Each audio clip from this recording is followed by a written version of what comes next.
Hello friends, good morning, Radhe Radhe. তোমরা সবাই কেমন আছো? আশা করছি সকলে খুব ভালো আছো, আমিও ভালোই আছি।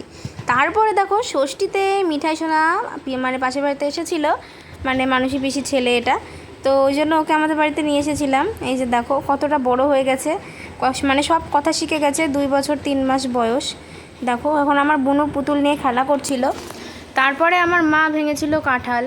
আমাদের বাড়িতে এবার প্রচুর পরিমাণে কাঁঠাল খাওয়া হয়েছে, আর খেতে ভালো লাগছে না। তোমরা যদি কেউ খেতে চাও অবশ্যই চলে আসো আমাদের বাড়িতে। এই যে কাঁঠাল দিয়ে মুড়ি এখন বাবা খাবে, আর গতকালের প্রচুর পান্তা ভাত ছিল, সেগুলো এখন মা আর বুনু দুজনে মিলে খাচ্ছে। তারপরে দেখো ঝটপট আমি স্নান পুজো করে নিয়েছি। এখন প্রায় 9টার কাছাকাছি বাজে, আমার স্নান পুজো সব কিন্তু হয়ে গেছে। আজকে কিন্তু সকাল সকাল খাওয়া দাওয়া সবই হয়ে গেছে, যেহেতু আজকে সোমবার, ওই জন্য আমি কিন্তু খাইনি। পুজোটা কমপ্লিট করে নিয়ে তারপরেই কিন্তু আমি খেয়েছিলাম। তো এই যে মহাদেবও কিন্তু আমার ঠাকুর ঘরে চলে এসেছে। আমার ঠাকুর ঘরটা এবার পুরো ভালো লাগছে দেখতে। ফ্যানের আওয়াজ হলে তোমরা প্লিজ একটু অ্যাডজাস্ট করে নিও, কারণ আমার ফ্যানটা সত্যিই খুব প্রবলেম করে। তো এখন আমি বসেছি পড়াশোনা করতে। তো এরকম ভিডিও দিতে প্রবলেম কেন হচ্ছে জানো? আমার পড়ার চাপের জন্য। কারণ যখন তখন স্যার ফোন করে বলছে এই সময় পড়াবো, ওই সময় পড়াবো, আর আমাদের ওয়াইফাইটাতে রিচার্জও নেই। এবার আমার ফোনে যেটুকু নেট আছে, যেহেতু পলাশিপাড়ায় জিও টাওয়ার আছে, আমাদের গ্রামে জিও টাওয়ার নেই, তো সেই পলাশিপাড়ারটাই আমাদের এখানে আসে, তো একদমই মানে জিও সিমে নেট পায় না। 5G রিচার্জ করলেও নেট পায় না, মানে প্রচণ্ড বাধে। ওই জন্য মানে ভিডিও পোস্ট করছি, কিন্তু পোস্ট করতে লেট হয়ে যাচ্ছে।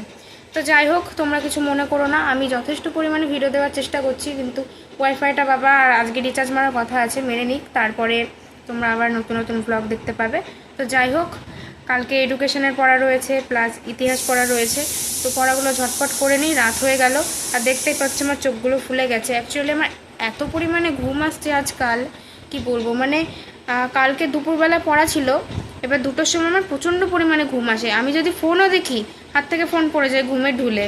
তো পড়তে গিয়ে ঢুলছি, তো কী পরিমাণ ঘুম এসেছিলো, চোখে মুখে জল দিয়েছে, তারপরে পড়া কমপ্লিট করে বাড়ি এসে শুয়েছি। মানে ঘুমের চোটে আমি মানে খাইও না, এত পরিমাণে ঘুম লাগে। আবার রাত 11টা বাজতে না বাজতে ঘুম চলে আসে।